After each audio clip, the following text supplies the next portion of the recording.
শ্রোতা, এবারে জানব হজরত মুসা আলাইহিস সালামের জন্ম ও লালন পালন।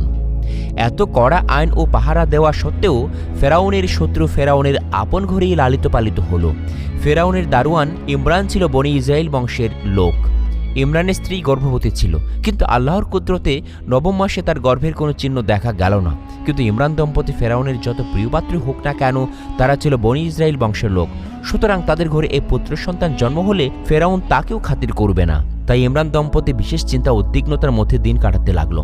অবশেষে আল্লাহর অসীম কুদরতে ইমরান দম্পতির ঘরে পূর্ণিমার চাঁদের মতো একটি পুত্র সন্তান জন্ম লাভ করল। পুত্রের মুখ দর্শনে ইমরান দম্পতি যার পূর্ণাই খুশি হলো, কিন্তু পরক্ষণেই ফেরাউনের আদেশের কথা ভেবে সকল সুখ দুশ্চিন্তায় পরিণত হলো। কি করে এই পুত্র সন্তানটিকে রক্ষা করা যায় তারা চিন্তা করতে লাগলো। একসময় তারা শুনল কে যেন বলছে, হে ইমরান, পুত্রের জন্য কোনো চিন্তা করো না, তোমার পুত্রকে আল্লাহ নিজে